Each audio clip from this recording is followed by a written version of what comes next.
Good morning, everybody. Welcome to another episode of Hawk Blogger Mornings. I am Brian Nemhauser. You can find me on Twitter and Instagram at Hawk Blogger, and I'm looking forward to the show today. I had trouble. I had trouble even going to sleep last night. I got all wired up because I spent a crazy part of my day yesterday doing more research on third downs and on offense and defense, and wrote a rather lengthy article on hawkblogger.com, which I'd ask you to go check out. I think you'll really enjoy it. I enjoyed writing it, and as always, I learned a lot as I was doing the research for it. So I was excited to finally get that published last night. And then as I was finishing publishing that, the Mariners put up a 3-run rally in the bottom of the 8th and ended up beating the Astros, which was awesome.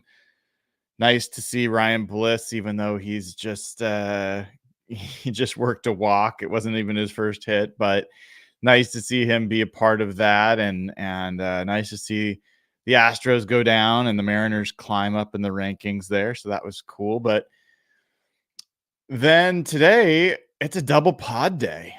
It's double pod Wednesday for Seahawks fans. You've got Hawk Blogger Mornings, this show this morning. And then at 5 o'clock tonight, Pacific time, we've got Evan Hill and Jeff Simmons, and we've got Real Hawk Talk tonight.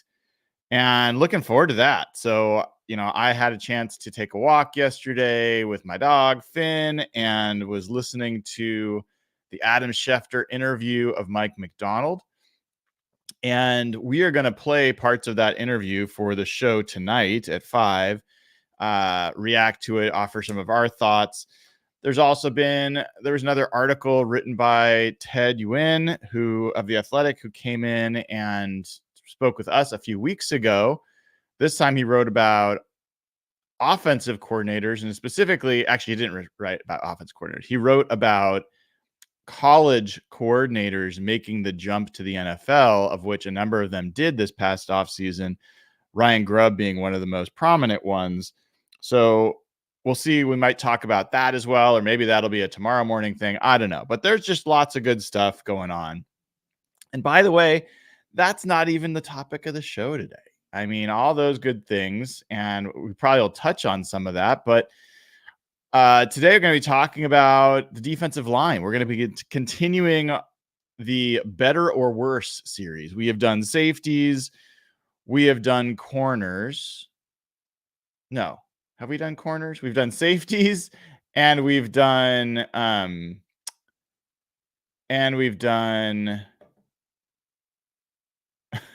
receivers. We've done safeties and receivers. And today we are going to do defensive line. And it's a fun group to talk about. There's a lot going on there, a lot to dig into. So we'll spend a few minutes on a couple other things, and we'll get into the defensive line. I see some of our YouTube members in the chats. Good morning to ENC. Thank you for being a YouTube member. Good morning to Hawks fan Matt Man, and he wishes everyone in the Hawk Blogger family good morning as well. And so excited.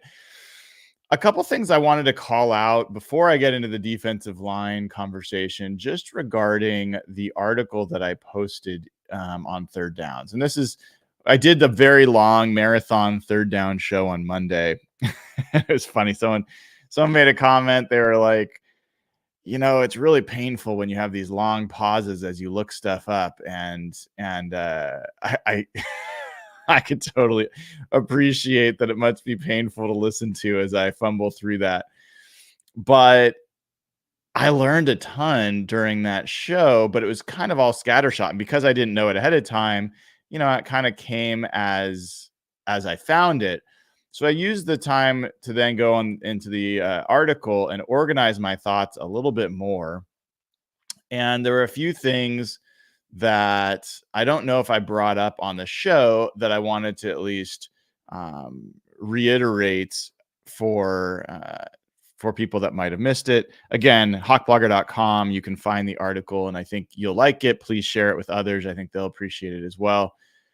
A little bit deeper level of analysis than you're going to get in, a local paper or, the average clickbait blog. So, a couple things. So one of them was that all eight of the top scoring offenses in the NFL finished with a third down conversion rate of 41% or better. So I don't think that's like the magic number, but it's a good kind of bar to keep in mind for where we should want the Seahawks to get relative to where they have been on third downs. And you might be wondering, well, where were the Seahawks in third down? Well, they were 36%. That's a pretty big gap between that and 41.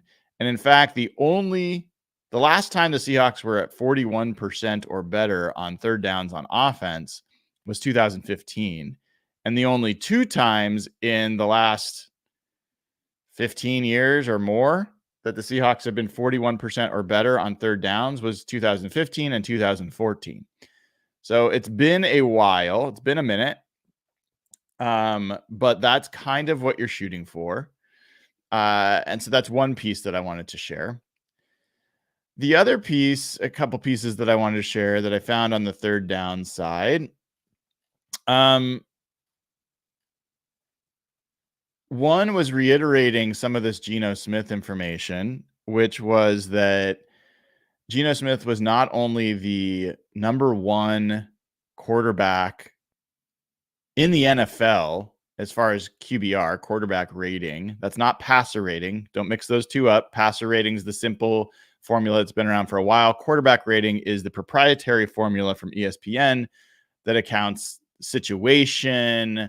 Rushing is involved with that.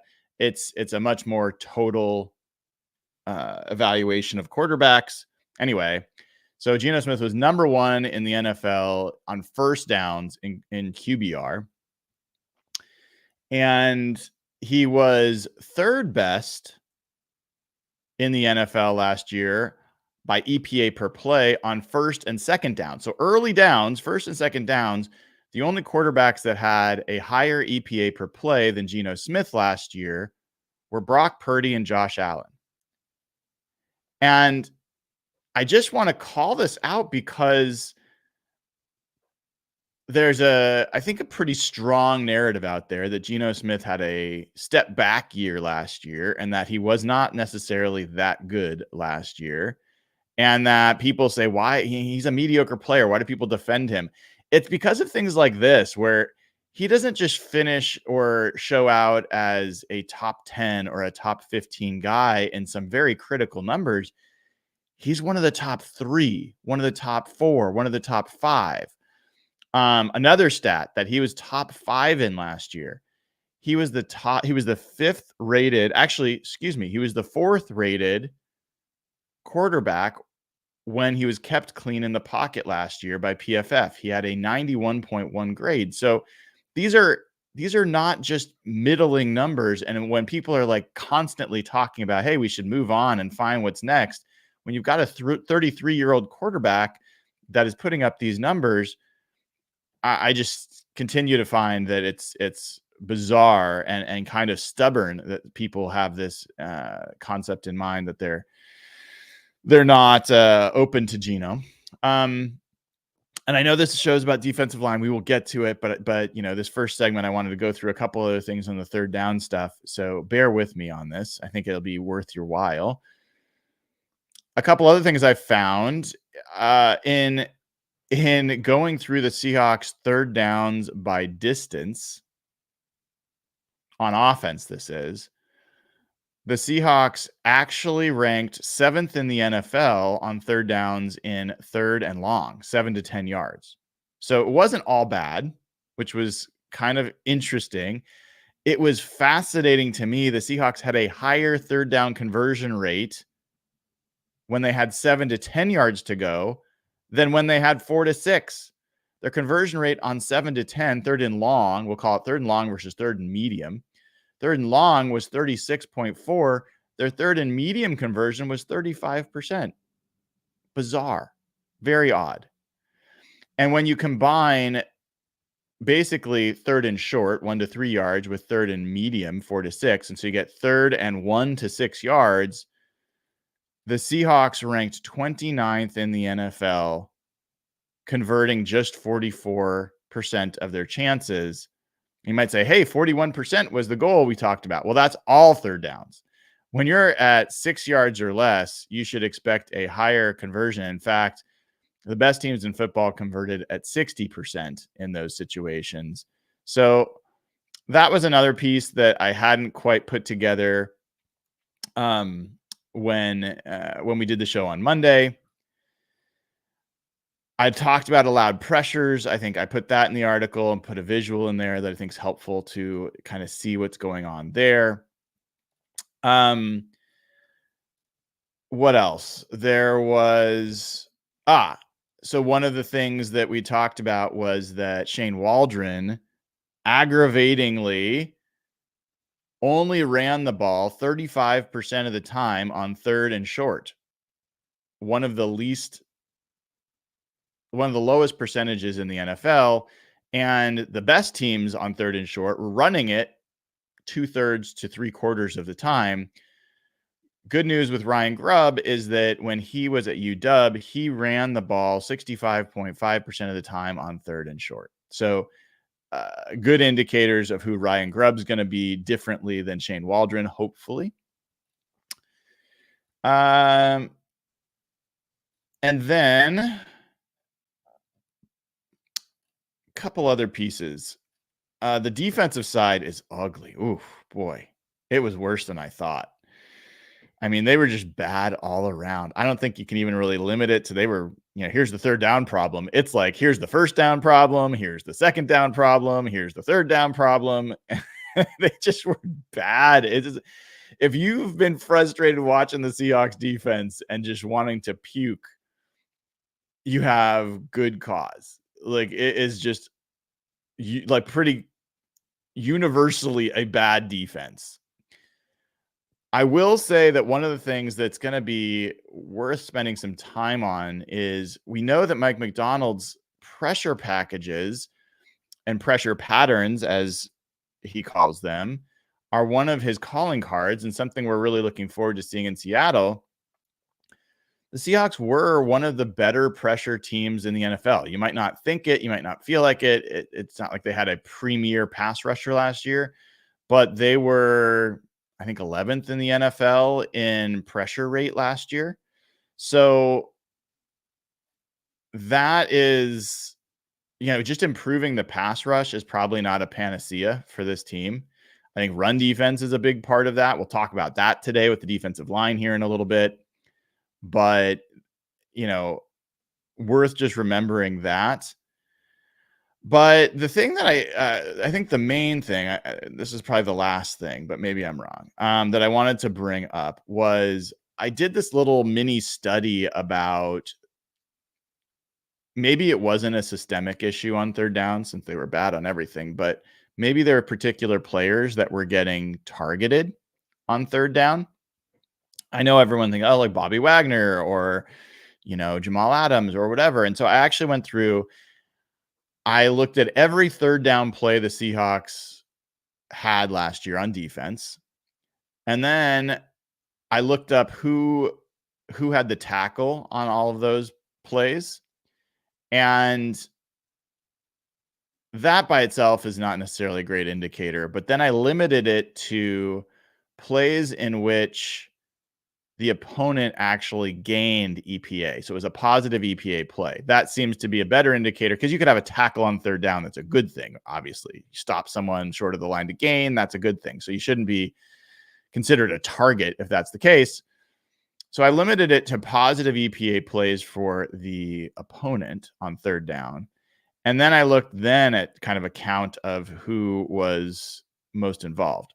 Bobby Wagner was number one. He had 19 such plays. It is worth calling out that just 6 of those were passes. And so it's possible that on some of those run plays, Bobby Wagner is filling, he's covering for other guys that were not doing their jobs. So I don't think this necessarily is a smoking gun about Bobby Wagner was the biggest problem, but it is at least of note.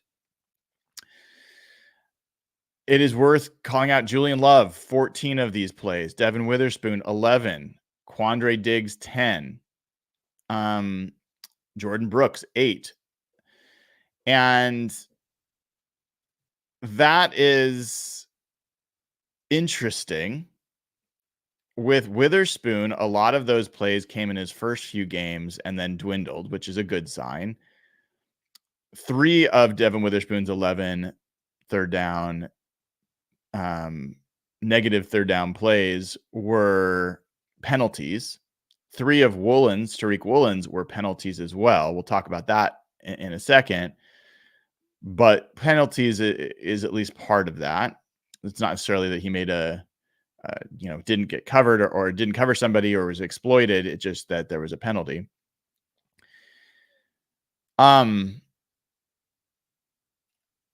we look at a little further down, Jamal Adams had 6, Kobe Bryant had 5. And what's interesting, especially with Kobe Bryant, he barely played last year. For him to show up is just an indicator that he was really struggling when he was on the field last year. I know there's some Kobe Bryant believers, and I'm not closing the book on Kobe Bryant, but I want to be clear, he has not been anywhere close to good enough to this point in his career. Yes, he forced 4 fumbles, seems like a playmaker. He's got a great attitude. He's a football player, like all these good things, but he has not been good enough. And so I think that's one. The Jamal Adams thing, we'll talk about that in a little bit in a second as well. I said there's only one more thing. There's 2 more things. So penalties were a big problem on third down. Penalties were a big problem. The Seahawks gave up 11 first downs via penalty on third downs for opponents. That was 29th in the NFL. 8 of those came from corners. That's Woolen, that is Witherspoon, and that is Trey Brown. And I think the other piece to kind of understand is, sorry. I think I misspoke there. No, that's right. And it's 2019 NFL. The other piece on penalties were just a problem for the Seahawks defense, generally speaking. They gave up 35 first downs on the year via penalties. That was 7th most in the NFL. 2 of the worst offenders were Woolen and Trey Brown. Both had 8 penalties apiece. So that is going to be something for the team to try to work on. They can't be giving away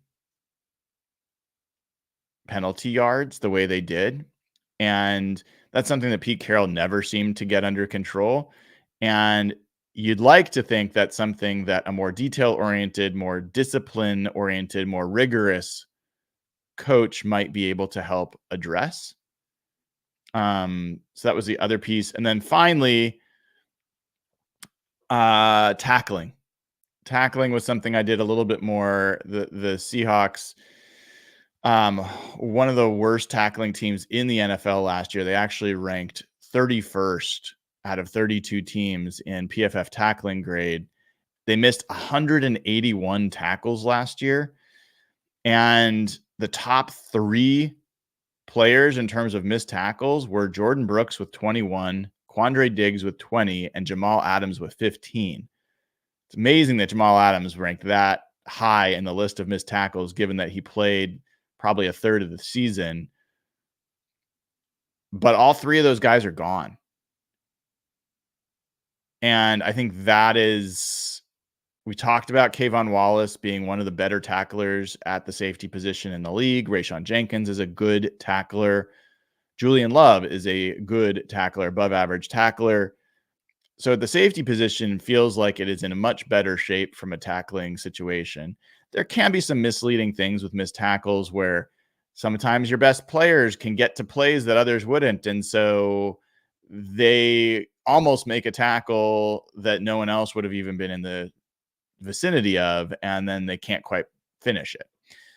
But Bobby Wagner, has historically been among the league leaders in he's been one of the best tacklers in the NFL, one of the lowest percentage of missed tackles in the NFL, and that was the case last year as well. So I don't think it's just as simple as, hey, these are your guys that are getting to the ball. Brooks, Diggs, and Adams had tackling problems last year. And while I think the safety position has improved in that regard, I think there's questions on linebacker, and that's a group we will do better or worse with coming up soon. But I will tell you, I don't think it's as clear as I would hope it would be that Tyrell Dodson and Jerome Baker are better at tackling than the guys that they're replacing. So that was just an opportunity to give you a little bit more. Again, I would encourage you to read the article at hawkblogger.com that goes into all this in detail. And I think it's something you're going to want to bookmark and reference because there's a lot of charts, a lot of data that I think is worth referring back to. I know I will be in time. Okay. How about we get to talking about defensive line? Is the defensive line better or worse than it was a year ago? And everyone's going to jump to it's better. I mean, let's be honest. And we'll see. That might be true. But we're going to look at a few different players on the line and some of the questions there. And depending on how things are going, we might go a little bit beyond. But this is a pretty important question for us to be exploring, and let's get right into it. Let's get right into it. First guy that we're going to talk about is Leonard Williams. Leonard Williams signed the big deal this offseason to stay with the Seahawks, making $21.5 million. And a lot of people were like, well, Leonard Williams he's getting up there, like this guy's almost 30 years old. In fact, he will be turning 30 June 20th. So right around a month from now. And does it make sense to spend all this money on Leonard Williams? Well, is he going to be declining? This is a look at his progression from a PFF grade perspective over the last 3 years. And it does not tell the story of someone who is declining or even plateauing. In 2021, his overall PFF grade was 71.1.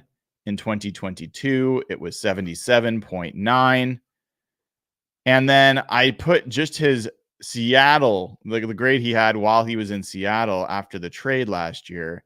His overall grade was 78.4. So he goes from 71.1 a couple years ago all the way up to 78.4. He's improved each of the last 2 years, I guess, in his overall grade. Run defense, he was at 67.9 in 2021 to 72.0 in 2022. And again, a slight improvement, 72.1 in 2023 while he was with the Seahawks. Finally, on the pass rush side, he went from 66.4 in 2021 to 74.8 in 2022 to 76.2 in 2023. And the point here, if you kind of look at this, is that Leonard Williams has improved in pretty much every part of his game in each of the last 3 years. And so I think that this notion that, excuse me, that Leonard Williams, maybe he's declining or the Seahawks got him at the wrong time or any of these other pieces. I'm I'm not on the same page with that belief. And if you look at his pressure percentage, let me see if I can find this without long pauses as I look. Uh, Among the defensive interior last year, he ranked, this is the pass rush productivity number for PFF. He ranked 16th, which was essentially the same as DeForest Buckner, roughly around Javon Hargrave. Okay. So I don't think the Niners fans are like hating on Javon Hargrave. Worth calling out that Eric Armstead was 8th and he moved on from the 49ers. So going to have to figure out how they're going to replace that. I know we'll talk about that at another point, but with some of their moves. But point being is Leonard Williams was among the better defensive linemen in this particular stat. I wanted to try to find I wanted to find his pressure rate, and I'm not sure that the PFF actually has that. At least where I'm seeing it. Let me see if I can look for one other piece here and see if it shows up. Do they have pressure rates? Does not look like they do.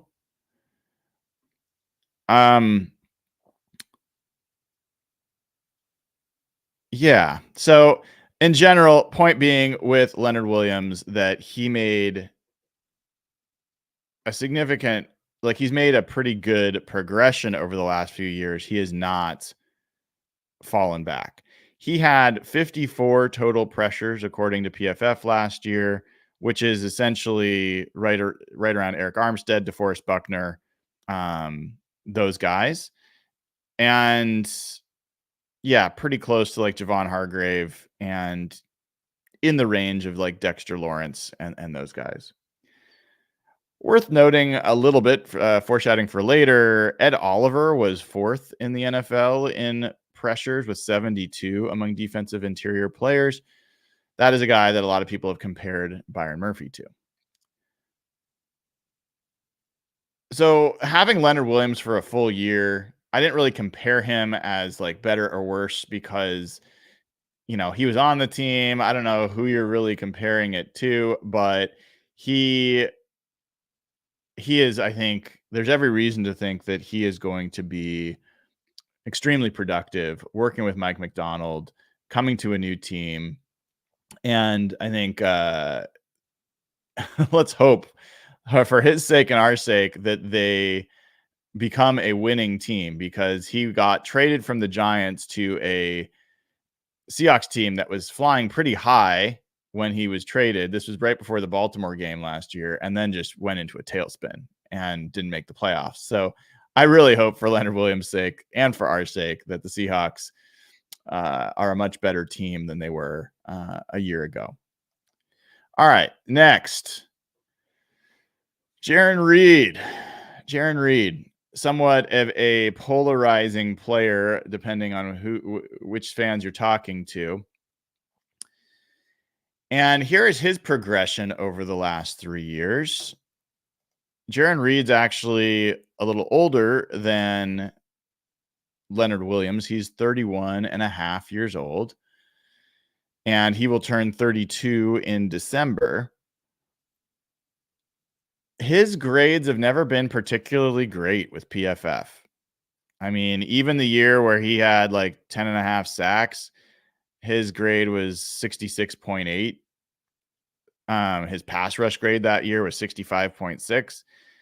So whatever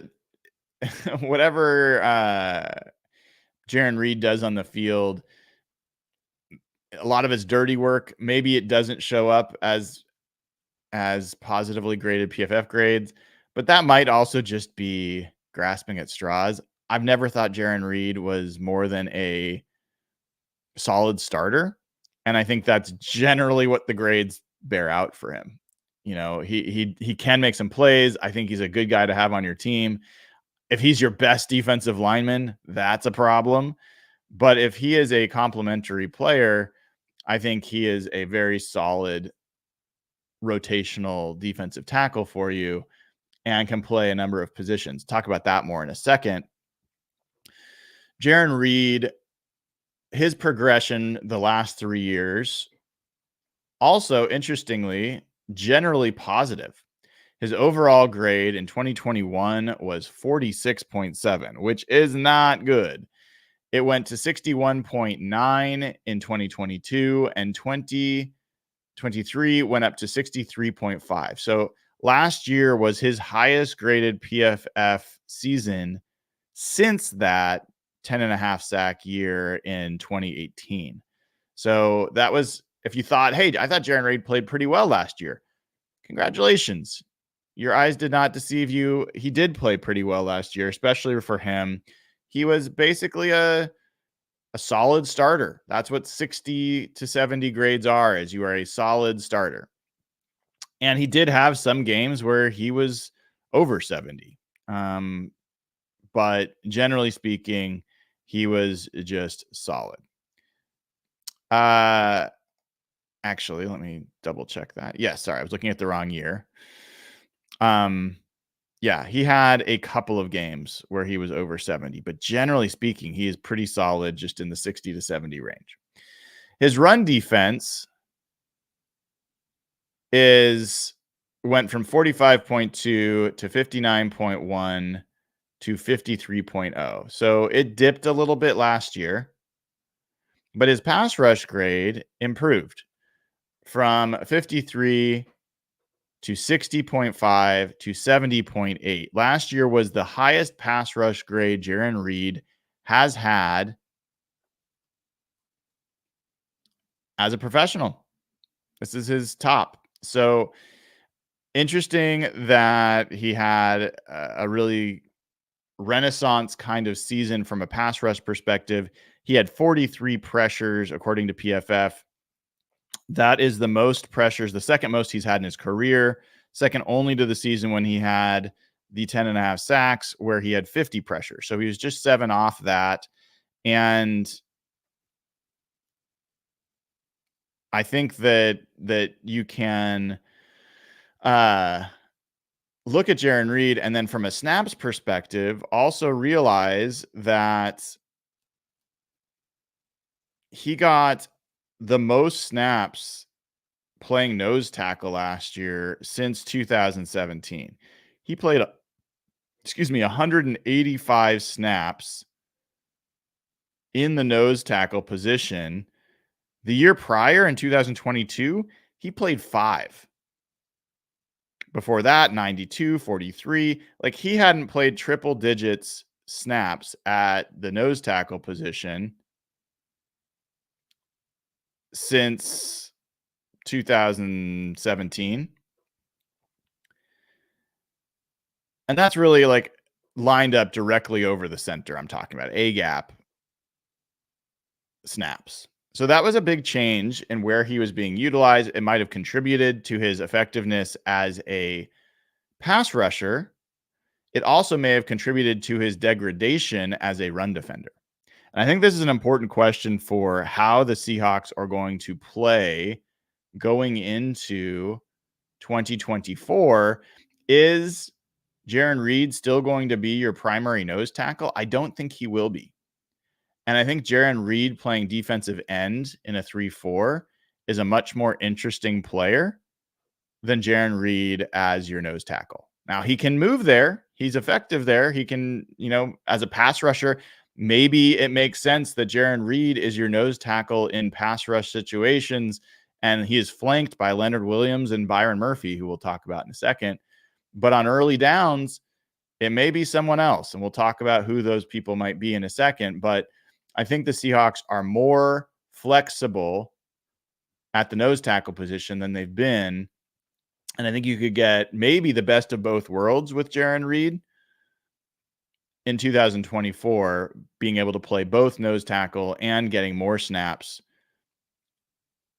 kind of in an end position. That is where most of his snaps have come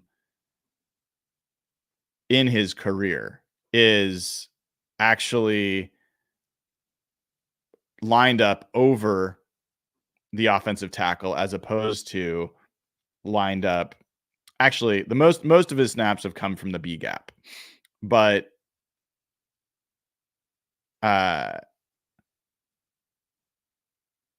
that is still the same kind of thing in a 3-4 in this case, is essentially not not playing over center, but playing over one of the guards. All right, so that's Jarran Reed. Our first real comparison from last year to this year.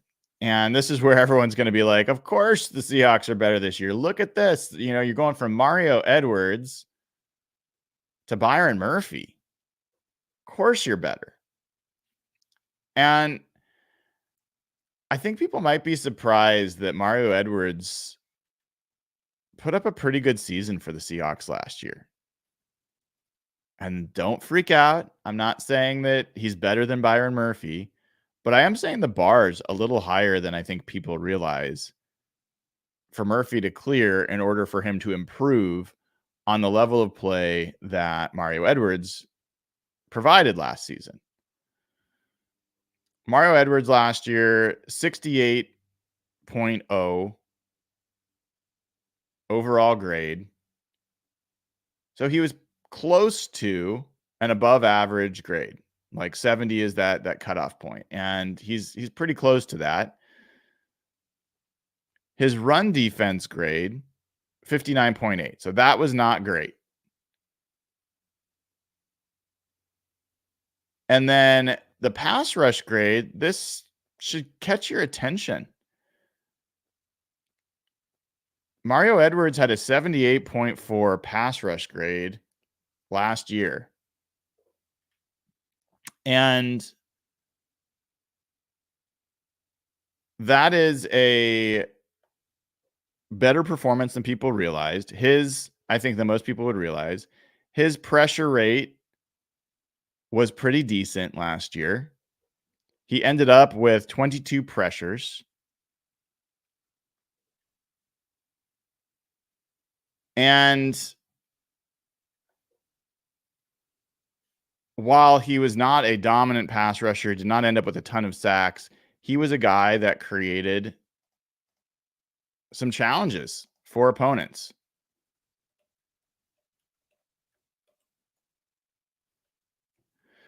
And what I've got here for Byron Murphy's numbers are his college grades. And that's why the asterisks are there, because obviously expecting him to replicate his college grades as a rookie in the NFL is foolish, but it does give you some idea of where he was at least graded best in his senior season, or his last season, I should say. So his overall grade was 90.1, his run defense grade was 75.1, and his pass rush grade was 91.3. And when you look at, if you look at kind of the stable metrics, the ones that are most predictive for college players at this position in terms of then sustaining in the pros, Byron Murphy was 98th percentile in run defense grade. In terms of that metric, he was 90th percentile in run stop percentage. He was 100th percentile in pass rush grade when you're talking about pass rush with true pass sets, where the teams know that there's going to be pass pressure. and he was 98th percentile in pass rush win rate. So it's hard to get better than those percentiles, both in run defense and in pass rush. We'll go through and we'll have another show to talk about what's realistic for rookie defensive tackles in the NFL. I've gone over some of this before. We've looked at Grady Jarrett, we've looked at Geno Atkins, we've looked at Oliver. We'll do all that again and a little bit more detail. But I think that Byron Murphy, if he was coming in and was just going to be the only guy on that defensive line, I'd be a little more bearish on what level of impact he could have as a rookie. The fact of the matter is, the signing of Leonard Williams was absolutely crucial to giving Byron Murphy a chance to be special faster. And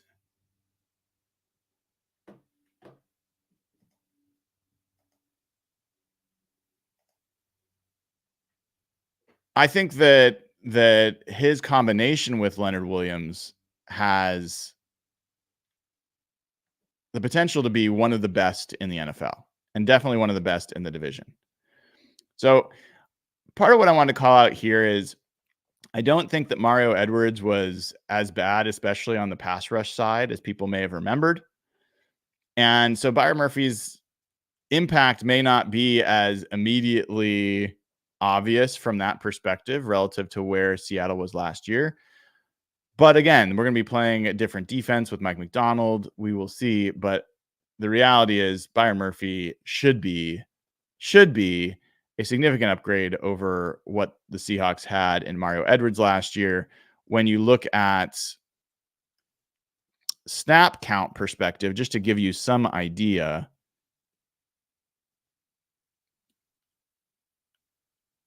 Mario Edwards played 393 snaps for the Seahawks last year. That was fourth on the team for defensive interior linemen. And I think generally you could almost call it third. We'll talk about why a little bit later.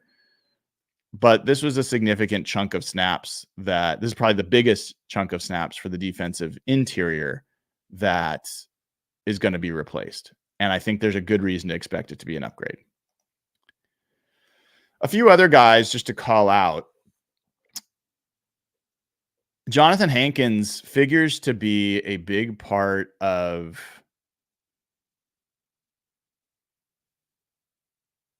the answer for early down nose tackle play. And this is what's going to give Jarran Reed opportunity to play defensive end on early downs potentially and help to improve the run defense on early downs where he is not being necessarily overpowered at nose tackle.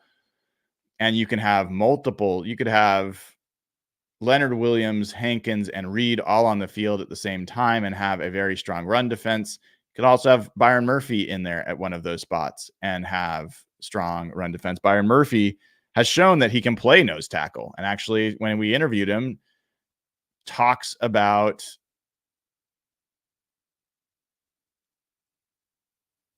the fact that he likes playing nose tackle. And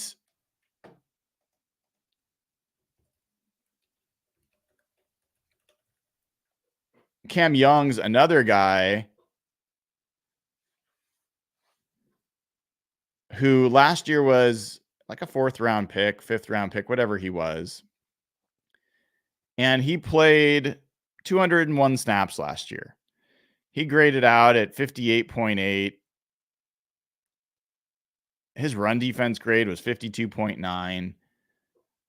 I'm not convinced Cam Young has a place. I think he does, but I'm not sure. And if there's someone who you want to circle as vulnerable, he's a guy. Because Matt Goetell is a 340-pound nose tackle who was a practice squad guy last year. He might have a better chance. Maybe Buda Jones, the player that they signed, undrafted free agent tryout that they now signed onto the 90-man roster. Maybe he surprises. I wouldn't be surprised if there is another defensive tackle that forces his way onto the roster if Cam Young does not step up. He was not good enough as a rookie. I think I'm not down on Cam Young for what it's worth. I actually think he's going to be a guy that ends up playing the league for 10 years. I think he's going to be that guy. I think he could be a solid rotational run defender on the line, but he has to take a pretty big step forward to make sure he's getting on this roster this year. Another guy that's not shown here is Miles Adams. I didn't put Miles Adams on here. He had just 87 snaps last year, but I think Miles Adams is going to have a tough time making this team. He, from a height and weight perspective, is just an odd fit. He's 285 pounds. He is a lighter dude. He's not someone that I think can really put on weight. He has been an atrocious run defender. Just atrocious. He had a 36.6 grade on defending the run last year. And that's not abnormal for him. His grades have never been above 50 in run defense since he's been in the league. I think part of it is because he is a penetrating movement speed kind of defensive lineman who has been a good pass rusher, and that's why he's stuck around, but he can't hold up against the run. And so I don't know if I see a spot for him on this team. I think there's a lot of other guys that make more sense for the scheme that they're going to be running. And so I don't have him shown here. A guy that I do have is Mike Morris. I think Mike Morris is one of those pivotal guys. He only played one game all of last year. And that was 26 snaps. And he was hurt while he was playing. They tried to play it, see if he could get through it, but he ended up getting surgery after that, missed the rest of the season. If you're curious, for that one game, he had a 63.4 grade, 61.9 run defense grade, 60.7 pass rush grade. He didn't play awful football in that one game against the Rams, I should say. But this is a guy I was excited about last year. I think a lot of folks were. And we don't know what we have in him yet. Mike McDonald should know. He played with Mike McDonald in Michigan. And he profiles at, 300 pounds as a defensive end. He is a different type of athlete than Leonard Williams or Byron Murphy. He is not as explosive. He's closer to Jaron Reed as an athlete. I think he's a better athlete than Jaron Reed. He's closer to Jaron Reed than he is to those other guys. A little bit more strength than explosion. But I just have a feeling. Do anyone else have this feeling about Mike Morris? I just have this feeling Mike Morris is going to be one of those guys that is part of the solution for the Seahawks. And I got my fingers crossed. So he's a guy that now, from a rotation perspective, you put him in there, I think he is a pretty significant upgrade over some of the players that were getting snaps last year. And the other piece that I think is worth calling out is that with Morris and Hankins and Murphy and Williams and Reed, the potential for rotational snaps is just much higher. Last year, Jaron Reed played the most snaps of all the defensive interior linemen, played 809 snaps. Leonard Williams over last season played between New York and Seattle, played 884 snaps. And while you want your best players on the field, defensive interior play is notoriously a grind. And so having the opportunity to rotate those guys more, keep them fresher, I think is only going to help. And I think Mike Morris is definitely part of that picture. One of the things I want to talk about with Jonathan Hankins is if you want to just look at a grades perspective, he's kind of like Jaron Reed. PFF has never loved Jonathan Hankins. Well, that's not true. They have not loved Jonathan Hankins in the last 6 years. Last year, he graded out at 51.8. His run defense was 49.9, and his pass rush was 62.8. He's not a pass rush guy. That's not his game. He's meant to be a true nose tackle and a run defender. And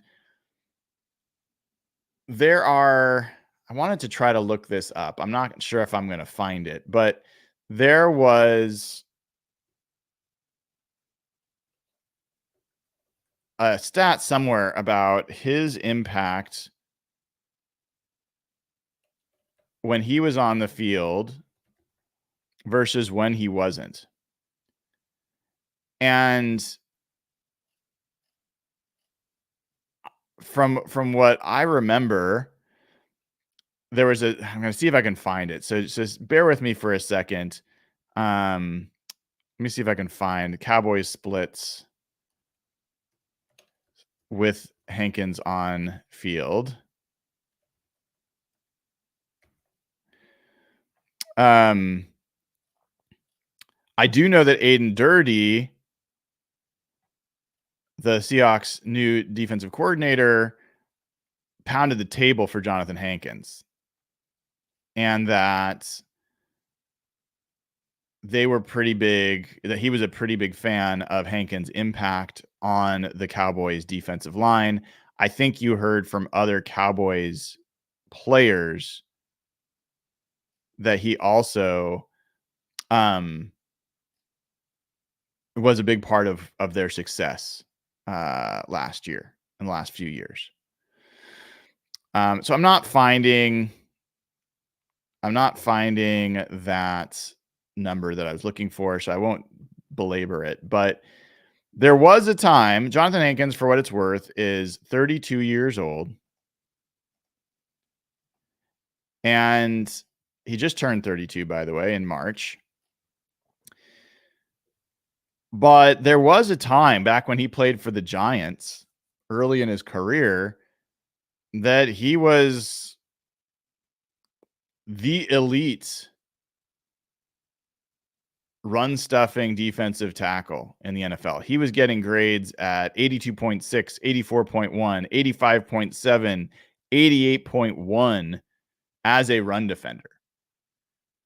So this is not like Jaron Reed in the sense that he's never had a truly elite season. Jonathan Hankins at a point was one of the best, if not the best, interior run defender in the NFL.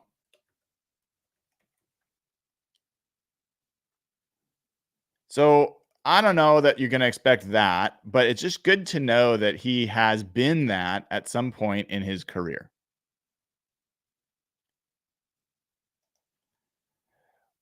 Now, you might be wondering, where's Draymont Jones? Draymont Jones was one of the guys that played, he was signed to a big deal, $17.5 million a year, came over to Seattle, and he was meant to play inside. And he did to start last year. And I've talked about this before, but nobody's role on the team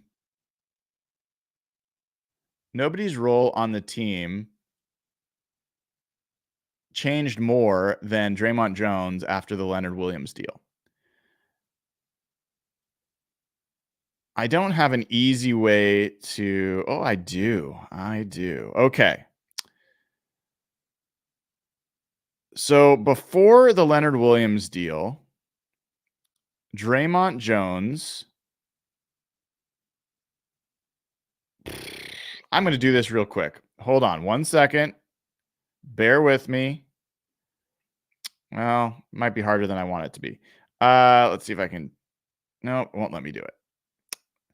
Well, I'll just do this quickly. I'll say that Draymond Jones had got almost all of his snaps on the B gap, which was interior. We talked about this earlier. A gap, nose tackle, B gap, kind of over the guard. And he had 284 snaps from the B gap before the Leonard Williams trade. Of those 284 snaps, only, what is that? Like 16, 20, about 30 of them came after the trade. So roughly 250 of his 284 snaps over guard playing the B gap came before the Leonard Williams trade. So 250 before the trade, only like 30 after the trade. So where did he go? He didn't just move to play lined up with a tackle a little bit farther out. He went to play edge. He had 343 snaps. In fact, he had more snaps last year playing edge than he did playing on the interior defensive line. He had played roughly, let's see, 10, 18, 19. He had played 25 snaps on the edge before the Leonard Williams trade. He played 310 snaps at edge afterwards. So the reason Draymond Jones is not part of this conversation for at least the defensive interior this year is because I don't think that's where he's going to be utilized.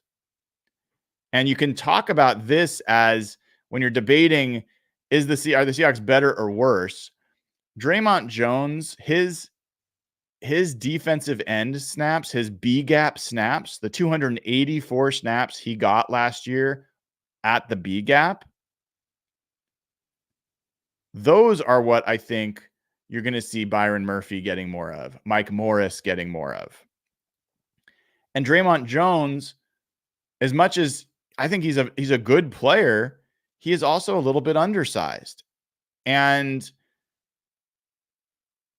I think what you're going to see is a guy who is a better fit at edge because what he can do at edge is he can be a brute over the tight end, over the right tackle, and be a great run defender. His grades before and after are like night and day when he moved to edge. And I see someone in chat, Boris, saying that Nwosu's injury was another reason he played edge. That's true, but Nwosu being back does not change this equation.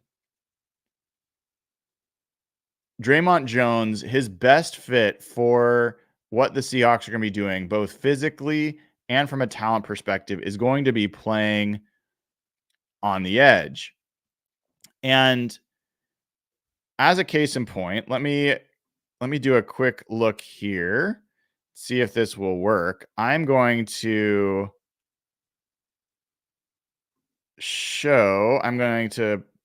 pull up really quickly after week 10. Is that right? After week 10, when he started playing edge what his run defense grades were, his overall grades, just as a reminder for folks. Um, let's put this to see if I can find him. Yeah, so Draymont Jones, his run defense grade once he moved to edge from week 10 on, 78.4. And he still was good from a pass rush perspective, 66.5. So he became, essentially a very, very good run defender on the edge. And that's exactly what the Seahawks need without necessarily, it's not like Red Bryant where you put a 325-pound defensive tackle at 5 tech over the tight end, and the whole point was you're just going to gobble up and collapse the edge for run defense and get no pass rush. Draymont Jones does still give you both. And this isn't something that just happened last year because of Leonard Williams. This has been, and what you're seeing on this picture here is a trend in his edge snaps over the last 3 years, even when he was with the Broncos. In 2021, he only had 58 edge snaps. In 2022, he had 209. And 2023, he had 343. So it has been an exponential increase in the NFL and the coordinators seeing him as a guy that can help on the edge. And if the ideal happens, you got bigger and stronger at edge, better at run defense, more violent, and you got Nwosu on the other side.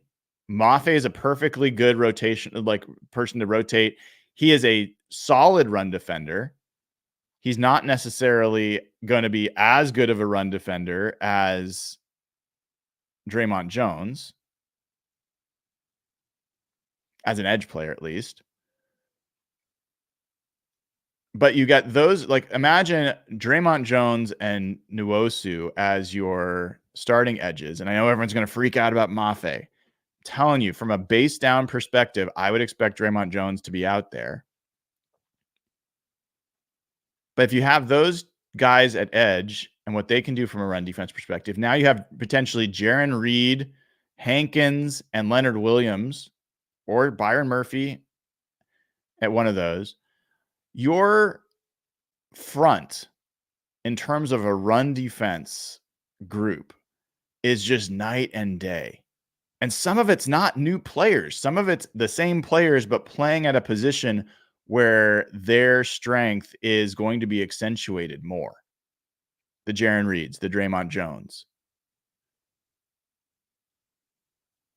So, everyone's like, this isn't even a question whether the Seahawks defensive line is better or worse than it was a year ago. I love it, and I generally agree. I do think we don't know yet about Byron Murphy. I think we have a lot of reason to be hopeful there. We don't know about Mike Morris. We can be hopeful, but we don't know what we have there. And we don't really know for sure whether Draymont Jones, how much he's going to play on edge, where those snaps are going to go. But I am relatively confident at this point that he and Mafe are going to be splitting some time there, and that's a much better split from a run defense perspective than last year, where you had Mafe, who was at least acceptable in run defense, and then you had Darrell Taylor and you had Derek Hall. We'll talk about edge in another show, but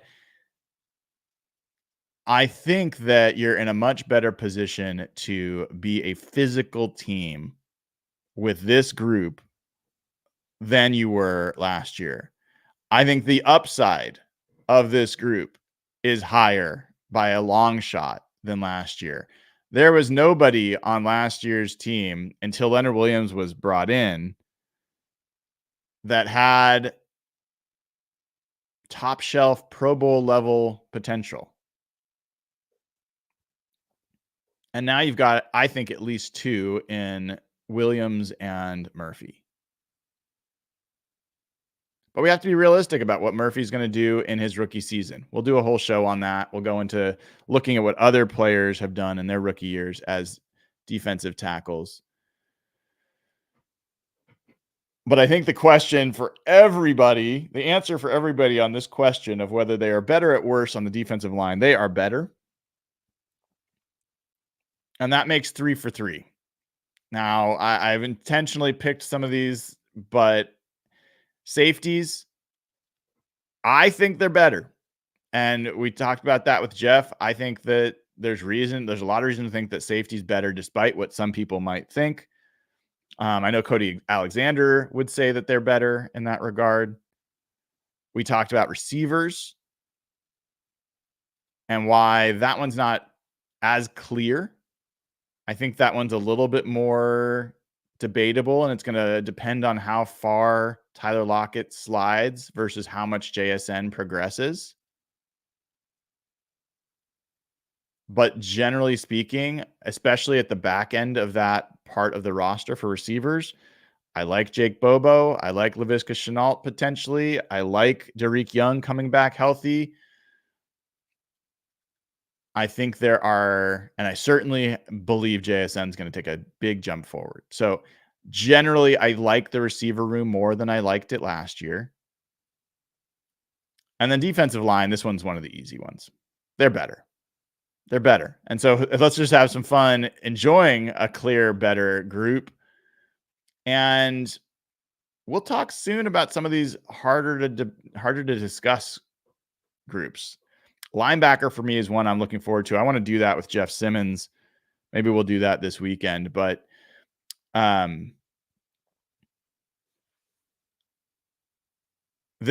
this group, for this show, we have a pretty clear, definitive yes. The Seahawks defensive line is better than it was a year ago.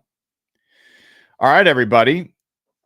If you haven't already given the show a like and click subscribe, please do. And it would be great to get more YouTube members. The link is in the chat and it's in the description of the video as well.